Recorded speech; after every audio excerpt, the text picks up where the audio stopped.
لم أستطع الحركة. انذهلت للمرة الثانية هذا اليوم. ما قصة هذا الرجل؟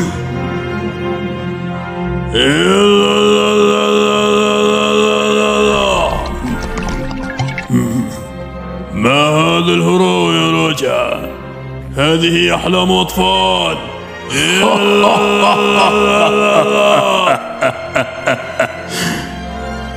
أنا جاد يا نيوكيتا. أرجوك أرني أودن لسنة واحدة فقط. إنه طلب يطلب مرة في العمر. بمساعدته أنا واثق من بلوغ الجزيرة الأخيرة. مهلا، لا تكن أنانيا.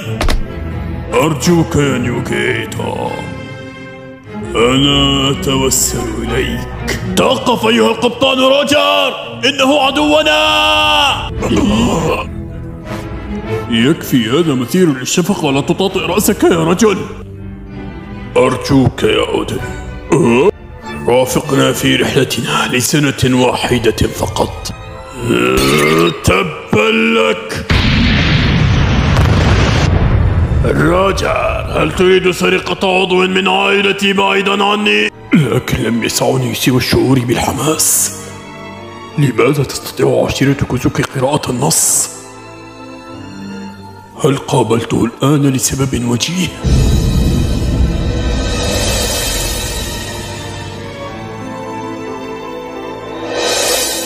وقبل أن أدري خرجت الكلمات من فمي. أيها اللحية كيتشي-تشان، أريد الذهاب.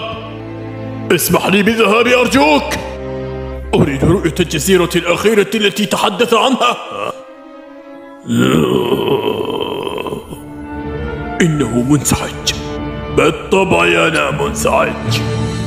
أنا وأنت كالإخوة، فقط لسنة واحدة أيها اللحية.